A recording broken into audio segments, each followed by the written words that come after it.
स्वादित चरण कमल चिन्ह मकरंदाय भक्तजन मानस निवासाय श्रीरामचंद्राय कृष्ण त्वदीय पद पंकज पंजरान्ते अद्यैव मे विसतु मानस राजहंसः प्राणप्रयाण समये कपवात पित्तैः कंठावरोधन विधौ स्मरणं कुतस्ते नारायणं नमस्कृत्य नरं चैव नरोत्तमं देवीं सरस्वतीं व्यासं ततो जयमुदीरये श्रीलक्ष्मीनाथसमारम्भां नाथयामुनिमध्यमाम् अस्मदाचार्यपर्यन्तां वन्दे श्रीगुरुपरम्पराम् अञ्जनानन्दनं वीरं जानकी शोकनाशनं कपीशमक्षहन्तारं वन्दे लङ्काभयङ्करम् भक्ति भक्त भगवंत गुरु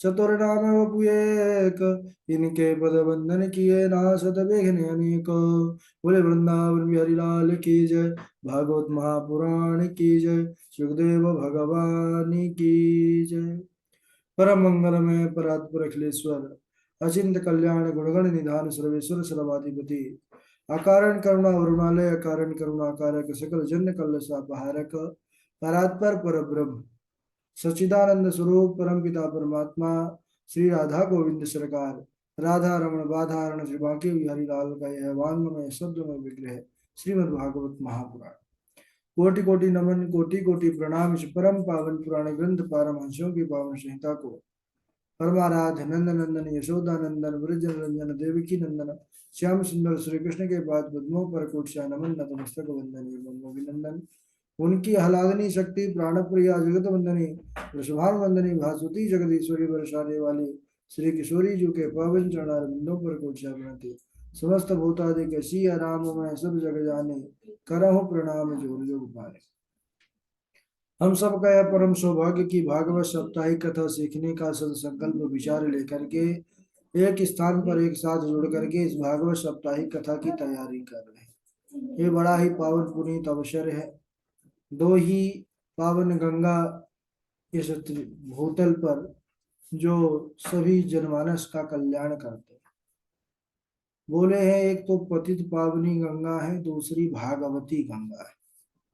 तो हम सबका सौभाग्य की भागवती गंगा पर नित्य प्रति अवगाहन करने का लाभ प्राप्त कर रहे हैं। अब आप सभी को बस इतना ही समझना है कि इसकी तैयारी के लिए आवश्यकता है तीन चीजों की, सच्ची लगन, निष्ठा और परिश्रम की। प्रसन्नता इस बात की बहुत है कि आप सभी बड़े प्रबुद्ध जन हैं और बड़ा परिश्रम के साथ तैयारी कर रहे हैं।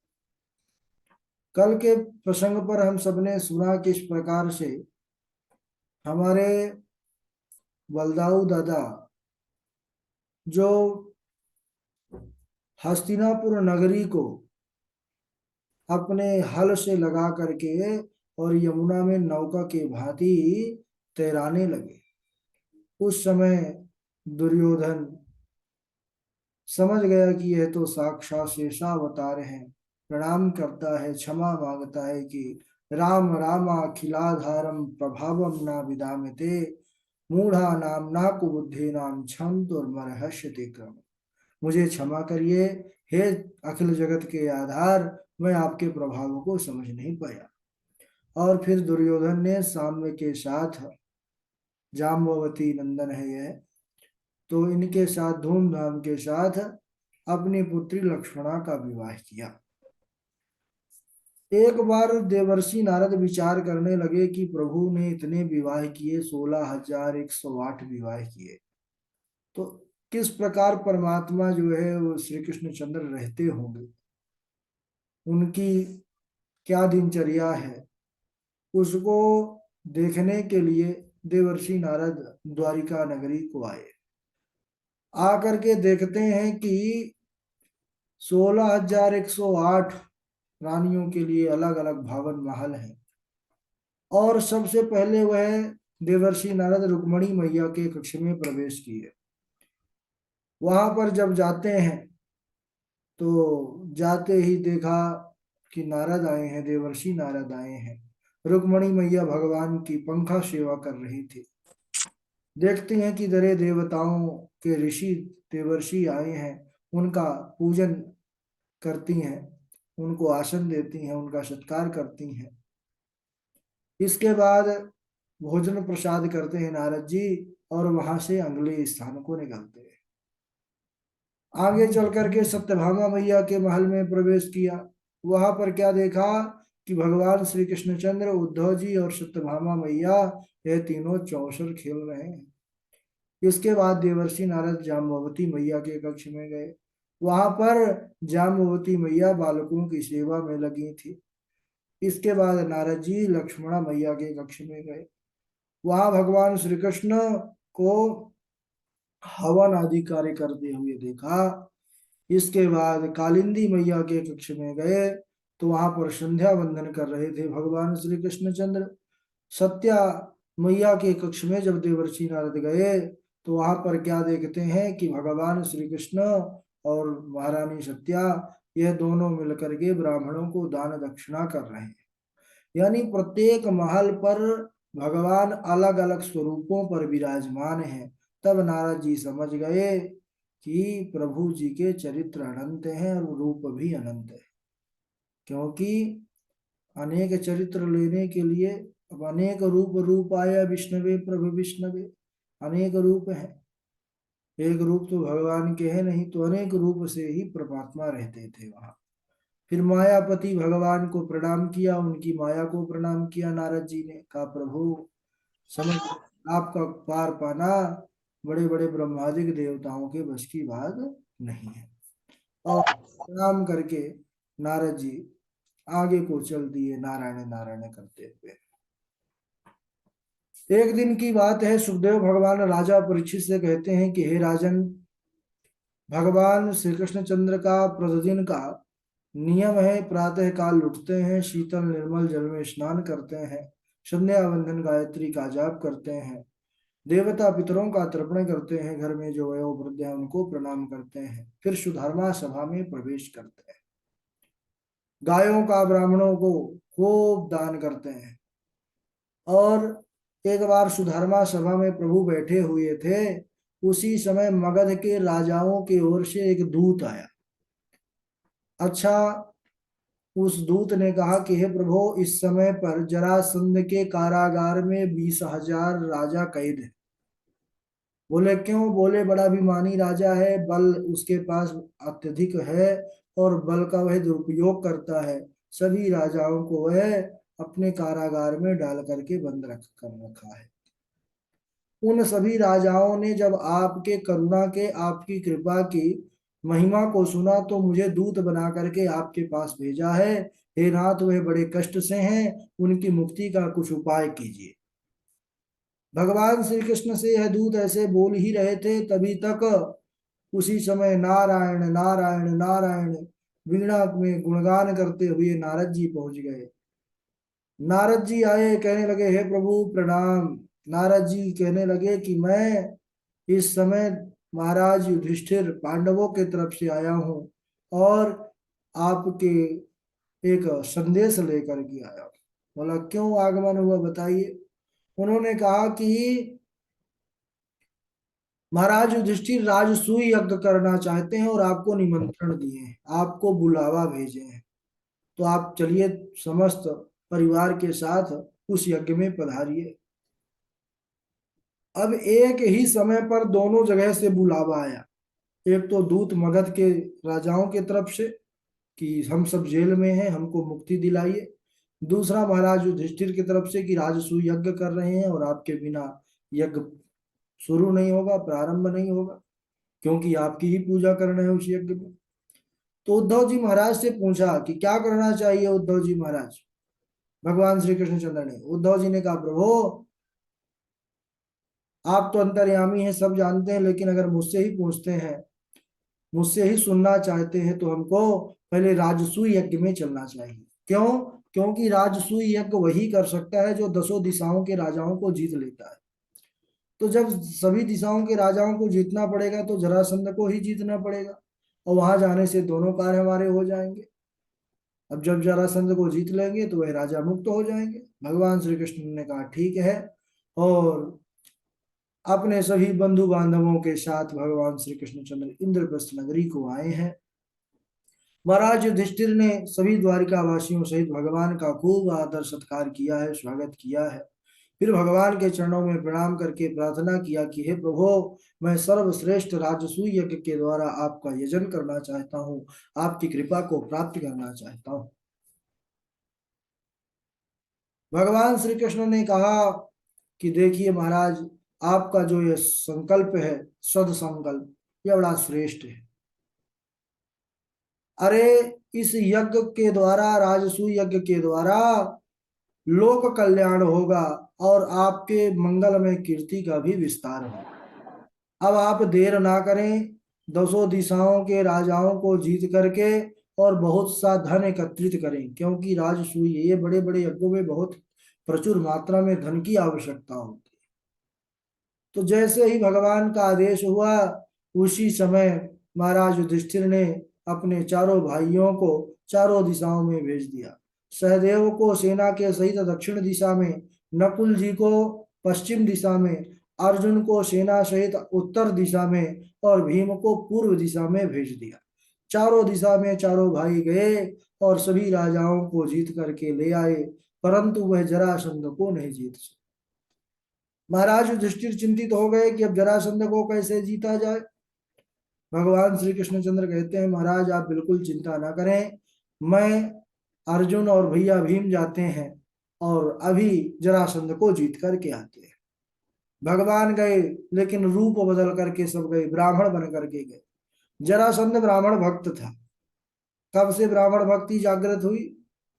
जब से वह 17वीं बार ब्राह्मणों को यज्ञ अनुष्ठान में बैठा करके गया था, मथुरा नगरी पर आक्रमण किया और भगवान फिर पीठ दिखा करके जब भागे थे, तब से वह सोचा कि अब ब्राह्मणों को दान देना ही ठीक है, क्योंकि इससे ही सब काम बनते हैं।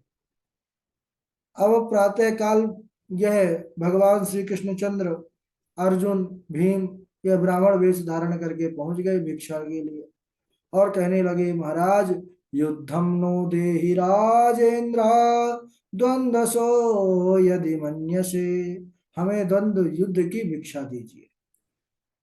ओहो, इतना सुनते ही जरासंध समझ गया कि अब ब्राह्मण नहीं हो सकते, क्योंकि ब्राह्मण महाराज ये लड़ाई झगड़े में नहीं पड़ते हैं। बोले, सच सच बताइए आप कौन हैं, क्योंकि मैं जान गया आप ब्राह्मण तो हो ही नहीं सकते, ब्राह्मण के वेश में कोई और है। भगवान श्री कृष्णचंद्र ने कहा कि हाँ, बिल्कुल ठीक कह रहे हैं आप। बोले, ठीक है, परिचय सुनिए। यह जो हट्टे कट्टे पहलवान से दिख रहे हैं ब्राह्मण देवता, यह और कोई नहीं भैया भीम है, और यह गांडीवधारी अर्जुन है, और मुझे तो तुम जानते ही होगे, मैं वही तुम्हारा पुराना शत्रु कृष्ण हूँ।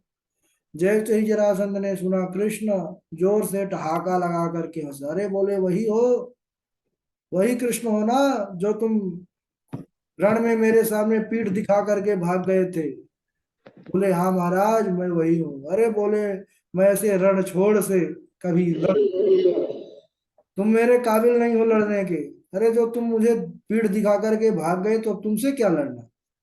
और ये अर्जुन भी बड़ा छोटा है मेरे सामने। हाँ भीम, ये थोड़ा हट्टा कट्टा दिखता है, ये चाहे तो मैं इससे लड़ सकता हूँ।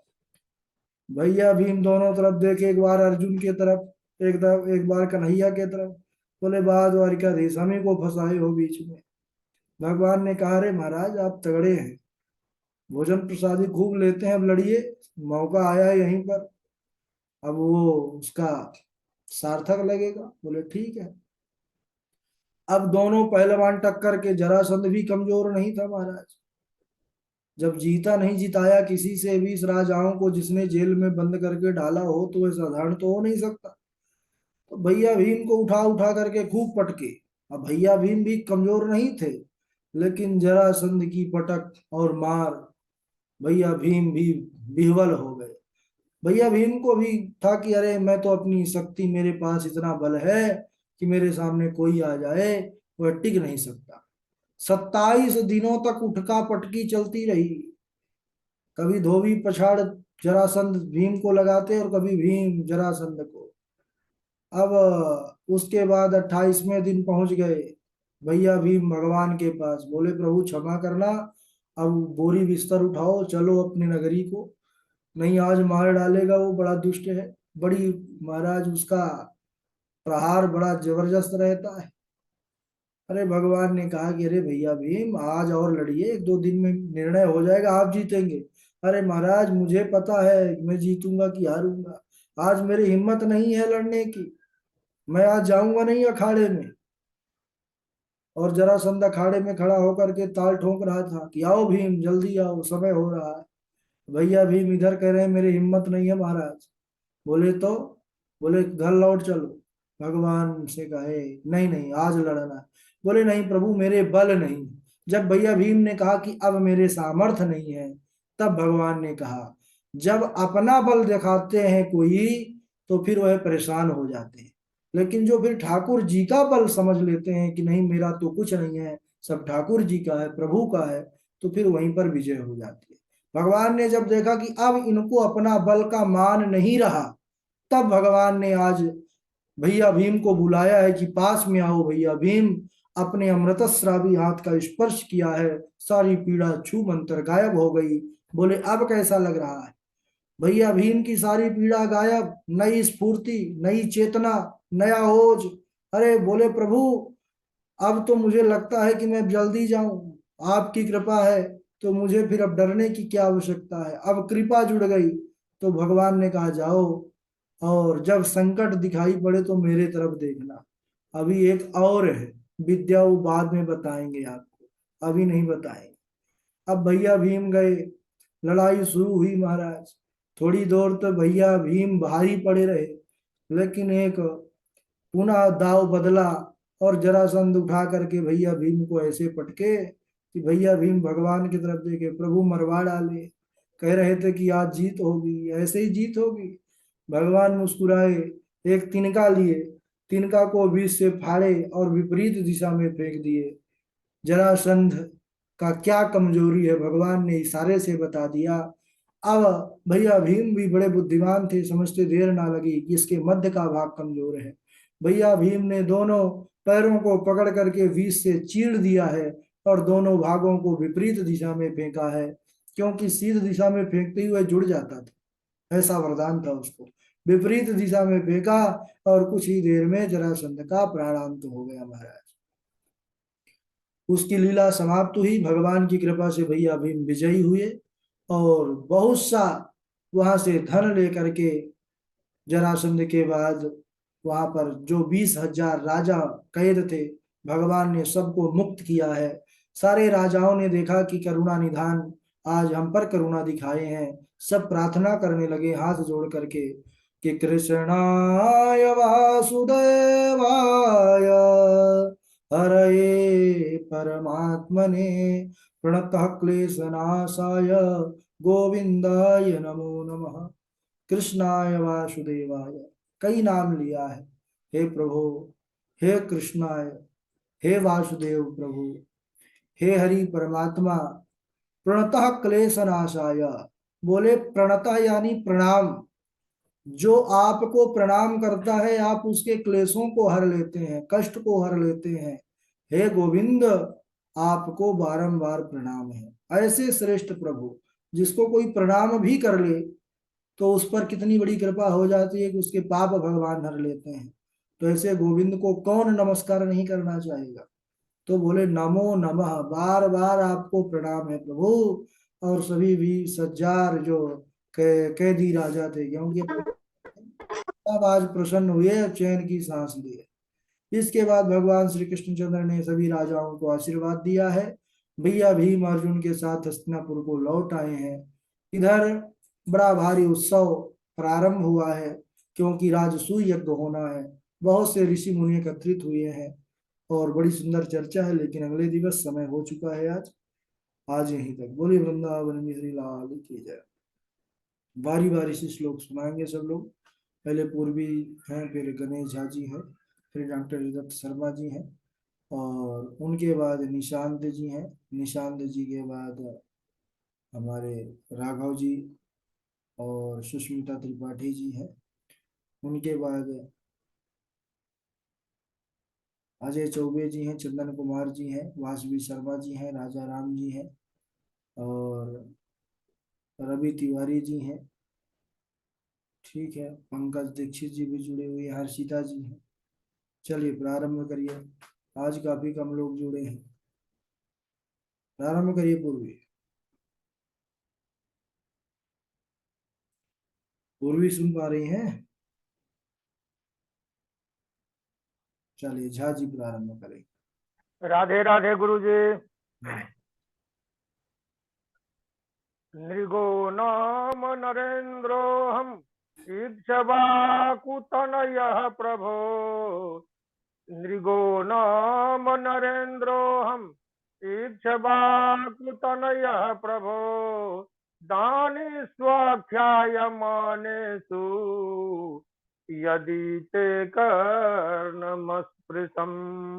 दानि स्वाख्यायमानेषु यदि ते कर्णमस्पृशम्। राम रामखिलाधार प्रभावं न विदामते। मूढानां कुबुद्धीनां मूढानां कुबुद्धीनां क्षन्तुमर्हसि अतिक्रमम्। भ्रातस्तिष्ठतले तले विटपिनां ग्रामेषु भिक्षामठ। स्वच्छन्दं शिवयामनं यामलं स्वच्छन्दं शिवयामुनं जलमलम्। श्रीराम। क्षीराणि कन्थां कुरु सम्मानं कलयाति घोरगरलं। नीचापमानं सुधा श्रीराधा मुरलीधरौ भज सखे। वृन्दावनं मातया वनं वृन्दावनं नाम प्रसाद्यं हाँ, नहीं हो गए, नवकाननम्। हाँ नहीं हो गए। गोपकोऽपिकवाम सेव्यं पुण्याद्रितृणभिरुदाम्। स्वदत्तां परदत्तां वा ब्रह्मवृत्तिं हरेच्छय। षष्टिवर्षसहस्राणि विष्ठायां जायते कृमे। राधे राधे गुरु जी। चलिए झा जी के बाद पूर्वी आप सुना दीजिए। राधे राधे गुरु जी प्रणाम। हम्म। नगो नामि नरेन्द्रोऽहम् ईक्ष्वाकुतनयः प्रभो। दानिशाख्यायमानेषु यदि ते कर्णमशुकशम्। नाहं हालाहलं मन्ये विषं यस्य प्रतिक्रिया। ब्रह्मास्मं हि विषं प्रोक्तम् नाशि प्रतिविधि भुवि। स्वदत्तां परिदत्तां वा ब्रह्मवृत्तिं हरेच्छया। षष्टिवर्षसहस्राणि विष्ठायां जायते क्रमे। राधे राधे गुरु जी प्रणाम। चलिए डॉक्टर साहब आप सुनाएंगे। राधे राधे गुरु जी। हाँ सुनाइए। सच्चिदानंद रूपाय विश्वोत्पत्त्यादिहेतवे तापत्रय विनाशाय श्री कृष्णाय वयं नुमः। यं प्रवजन्तं मनुपेत पपेत कृत्यं द्वैपायनो बृहकातुर आजुहावे। पुत्रेतु तन्मयतया सर्वेन्दु भिन् सर्वे सर्वो अभिनेन्दुस्तं सर्वभूतं हृदयं मुनिमानतो अस्मि। नगो नाम्निमिन्द्रो अस्मि शाक्य कुलतना प्रभो। दानिशवाक्यं मानेषु यदि ते कर्णमस्य पृष्ठसे। राधे राधे गुरु। हाँ बहुत सुंदर। यदि देखा नमस्पृशम। वासवी शर्मा जी, वासवी माइक चालू करिए।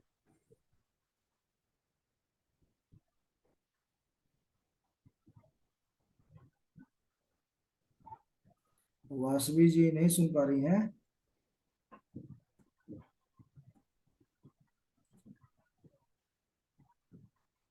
ठीक है, राघव जी तब तक सुनाएंगे। जी गुरु जी प्रणाम। राधे राधे।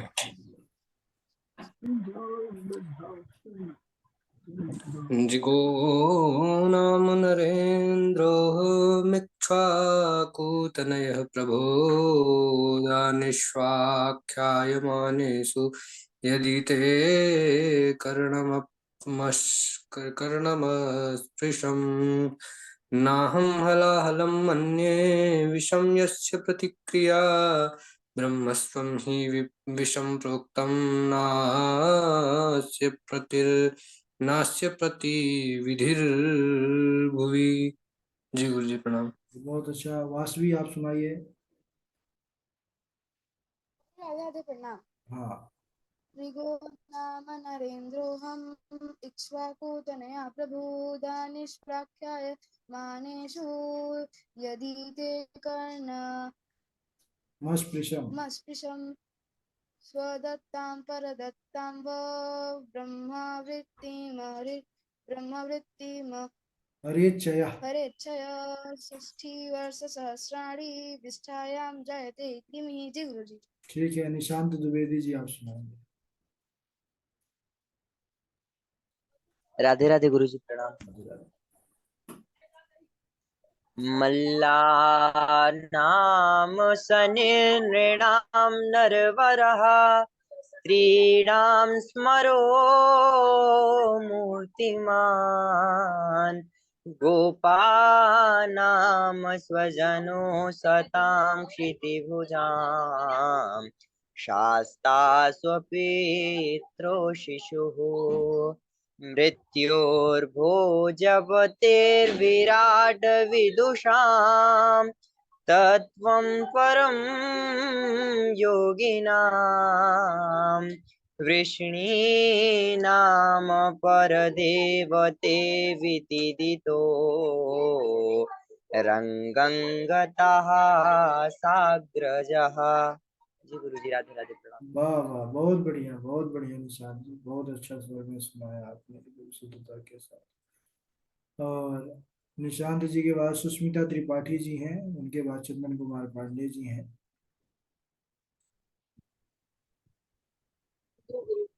सुनाइए। मृगो नाम नरेन्द्रोऽहम् इक्ष्वाकुतनयः प्रभो दानिष्वाख्यायमानेषु यदि ते कर्णमस्पृशम् नाहं हालाहलं मन्ये विषं यस्य प्रतिक्रिया ब्रह्मस्वं हि विषं प्रोक्तं नास्य प्रतिविधिर्भुवि। ठीक है, चंदन जी आप सुना दीजिए। राधे राधे गुरु जी प्रणाम। हाँ जी, पांडे जी सुनाइए। सुना रहे हैं गुरु जी। ओम राम राम अखिलाधार प्रभवां न विरामते मूढ़ानां न कुबुद्धीनां चन्तु मत्यतिक्रमम् ओम हलाहलं मन्ये विषं यस्य प्रतिक्रिया ब्रह्मस्वं हि विषं प्रोक्तं नाश्रपेते विधुर्भुवि। राधे राधे प्रणाम गुरु जी। ठीक है, मंजू शर्मा जी आप सुनाइए। राधे राधे गुरुजी। निगमकल्पतरोर्गलितं फलं सुखमुखाद् मृदध्रुवसंयुतं पिबत भागवतं रसमालयं मुहुरहो रसिका भूमि भावुका। बहुत अच्छा, आपके बाद राजा राम जी अजय चौबे जी। राधे राधे गुरु जी। जी राजा राम। स्वदत्तां परदत्तां वा ब्रह्मवृत्तिं हरेचया षष्टिवर्षसहस्राणि विष्टायां जायते कृमिः। राधे राधे। ठीक है, चौबे जी सुनाएंगे हमारे। राधे राधे गुरु जी। मृगो नाम नरेन्द्रो इह मिक्ष्वाकुतनयः प्रभो दानिष्वाख्यामानेषु यदि ते कर्णमस्पृशम् नाहं हलाहलं मन्ये विषं यस्य प्रतिक्रिया ब्रह्मस्व हि विषं प्रोक्तं नाश्यं प्रतिभिभूति। राधे राधे। हर्षिता जी। राधे राधे गुरुजी प्रणाम। हाँ सुनाइए।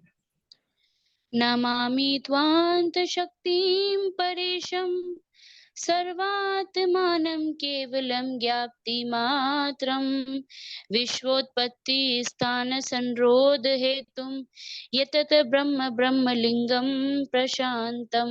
राधे राधे गुरुजी। ठीक है, रवि तिवारी जी आप माइक चालू करेंगे।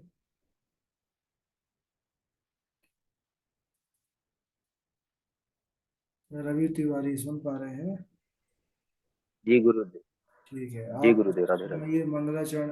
अच्छा, रवि तिवारी जी भी आज इनका नामांकन हो गया है, ये भी आज से आपके साथ भागवत कथा में जुड़ चुके हैं और इनको भी आप लोगों को साथ में लेकर के चलना है। रवि जी आपने पूरा भूमिका लिख लिया है?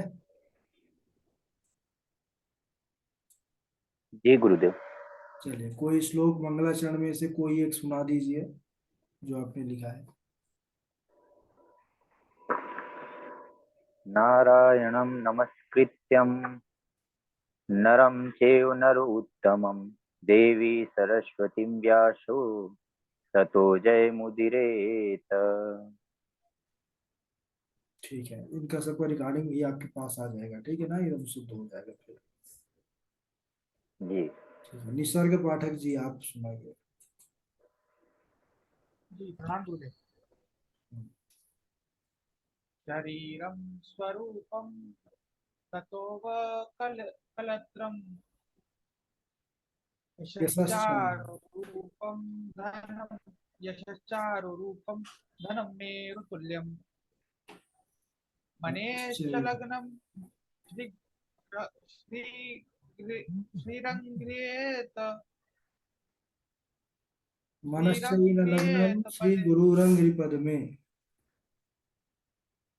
श्रीगुरुरङ्गिपद्मे ततः किं ततः किं ततः किं ततः किं नारायणं नमस्कृत्यं नरं चैव नरोत्तमं देवीं सरस्वतीं व्यासो ततो जयमुदीरयेत्।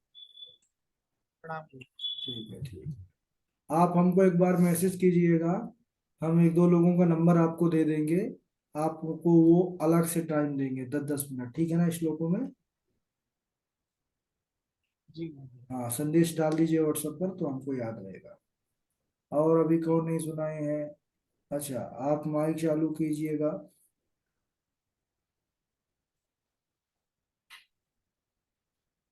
ये कौन है भाई, नाम नहीं लिखे हुए हैं, यस डी डी डी करके जुड़े हुए हैं।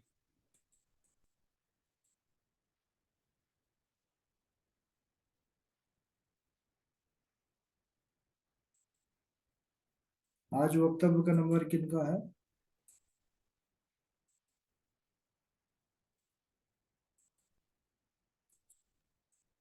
गुरुजी वो मेघनाथ चक्रवर्ती जी है नहीं आज, तो वो कर नहीं पाएंगे। झा अंकल जी का नंबर था आज वैसे। अच्छा, मेघनाथ जी कहाँ आज चले गए, कोई सूचना भी नहीं दी ऐसे शायद। वो जब भी बोल रहे थे, जब भी फोन तो आया था उनका, अच्छा, बोले मैं शाम तक घर में पहुंच जाऊंगा तब मैं कर लूंगा, लेकिन वो पहुंचे नहीं शायद, इसलिए आज जुड़ नहीं पाए क्लास से। चलिए चलिए, ठीक है, आप माइक चालू करिए। क्या नाम है आपका? आप जो डिवाइस का नाम भी नहीं है और ना आपका नाम है, बाय डिफॉल्ट आपने जो मन में आया एच डी डी डी के जे क्या क्या आपने लिखा है, पहले तो इसको नाम अपना लिखिए, है ना, नाम के बिना यहाँ पर कक्षा में प्रवेश नहीं है। आप एक बार माइक चालू करिए। हाँ, आपको ही है, अभी आपका वीडियो चालू किए थे हमारा, आपने अभी बंद किया। माइक चालू करिए, माइक अपना, परिचय दीजिए अपना।